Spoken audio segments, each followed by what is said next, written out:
Good evening. Today, Russia takes the USSR's place on the UN Security Council. The tradition of peace initiatives is one of the most stable traditions in the unstable world of Soviet and now Russian leaders. Radio Liberty comments that it is notable that there are many amazing similarities between Gorbachev's first steps and Yeltsin's first steps in the international arena. The eyes of many average people, and not just politicians, are turned today to New York. The leaders and heads of state of 13 countries arrived here today to participate in the first summit meeting in UN Security Council history. The first to arrive at the UN building was Russian President Boris Yeltsin. At 9 a.m., he had a discussion with the UN Secretary General Boutros-Ghali. Russia joined the International Declaration on Survival and Prosperity and Defense of Children. And now the moment has arrived, which was awaited in New York, with much expectation and impatience. The heads of state of the governments and countries have gathered in the chambers. This perhaps is the most significant event in UN history since the creation of that organization in 1945. The place of the USSR was taken by Russia and its president Boris Yeltsin. British Prime Minister John Major, presiding at the session, called the session to order. The leaders of the most powerful states in the world gathered in New York to discuss the issues of disarmament and the role of the UN in promoting peace and ending armed conflicts on our planets. The new Secretary General, Boutros-Ghali, called on the UN to take a more active role. Now that the Cold War is at an end, the UN can play a greater role in promoting peace. The morning session of the Security Council is occurring now as you watch the 9 o'clock television news. We journalists can evaluate it from here at the UN Press Center. President Yeltsin is speaking now. Yeltsin noted in his speech that the time to close the abyss of mistrust has come between those countries which call themselves superpowers. The first step is disarmament. Yeltsin proposed the creation of a global system to defend the world community. The basis of this could become the refocusing of the Strategic Defense Initiative, the SDI, to encompass and use Russian expertise and technology. Russia is prepared to participate in the creation of a collective system of European security. Yeltsin believes that the United States and the West as a whole are not just Russia's partners, but its allies. He called this a revolution in international cooperation. This was an extremely busy day of work for the Russian president because this day presents him with a unique opportunity to discuss in one place at the same time with all the leaders of the world's powers in order to outline Russia's positions and provide them with information on the situation in the CIS. The UN Security Council has just finished listening to the speech by Russian President Boris Yeltsin. The Television Information Agency will broadcast this speech in its entirety after the evening news on Channel 1 tonight. Our agency has information about a draft summary document which will be adopted at the Security Council. This document contains language about the impossibility of, I'll check this once again, about the necessity to enhance the role of the United Nations in the post-Cold War era. A significant portion of the document is devoted to arms control, non-proliferation of weapons of mass destruction, and this is directly related to our situation. Mikhail Asokin has the details. Traditional debates on disarmament in the United Nations have taken on new themes today, including the danger of nuclear technology flowing out of the collapsed Soviet Union.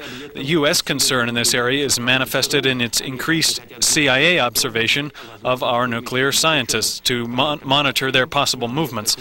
According to some information, over 60 of our nuclear scientists are already working in India, Pakistan, Iraq, Iran, and Brazil.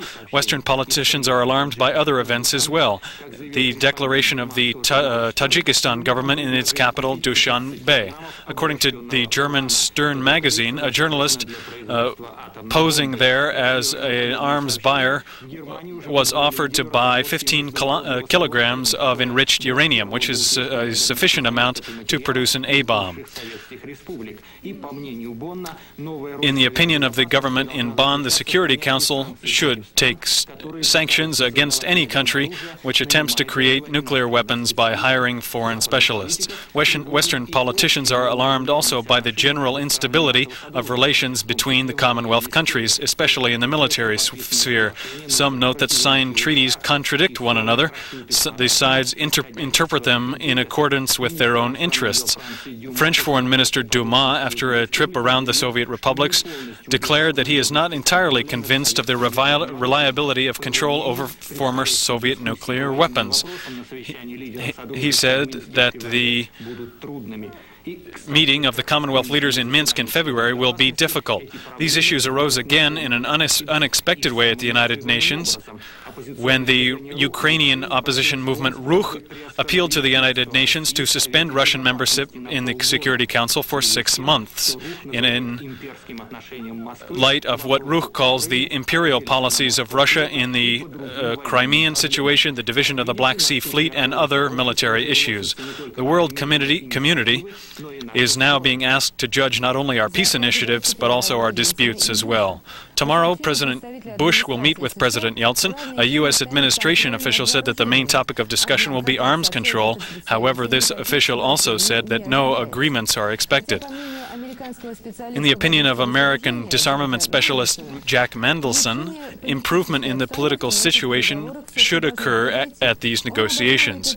He based this on the fact that economic decline in both countries, the United States and Russia, should lead to new proposals from both sides. According to some estimates, if the West creates a ruble convertibility and stabilization fund, it will cost around $15 billion, which is less than 5% of the total NATO defense spending.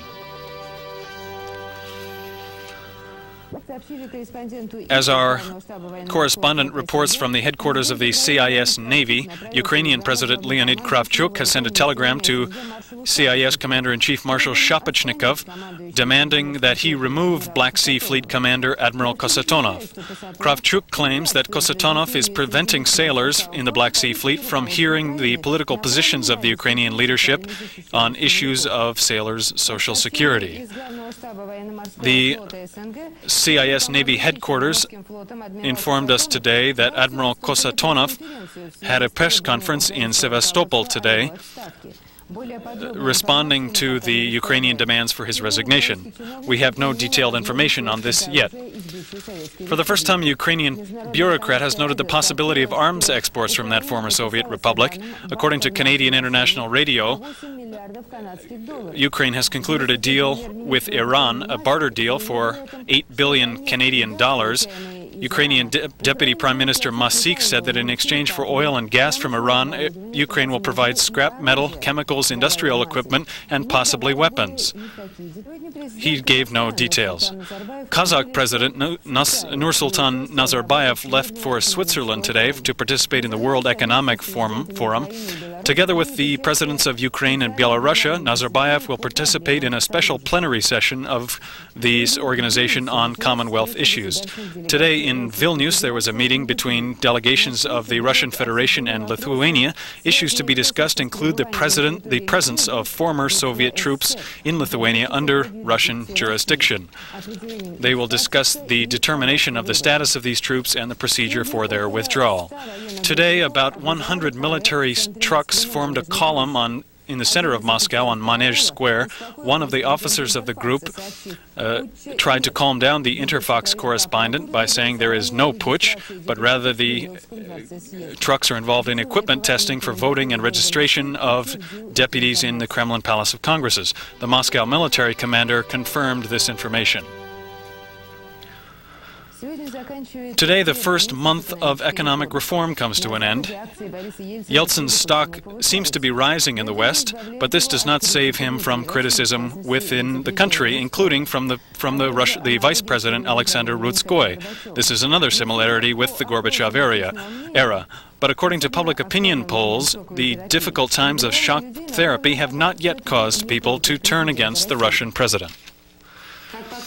Polls conducted by the Russian Supreme Soviet Committee on Public Opinion Research indicate that 43% of the 1,200 surveyed support the policies of President Yeltsin. 10% have a negative opinion, and behind Yeltsin, Russian parliamentary speaker Ruslan Khasbulatov is supported by 36% of respondents. 19% do not support his activities.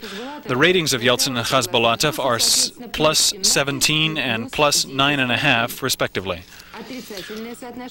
Those receiving more negative than positive responses were Vice Premier Gennady Burmalis and Yegor Gaidar, who are directly managing the economic reforms. Their ratings were -8 and -7.5, respectively. Social polls conducted by the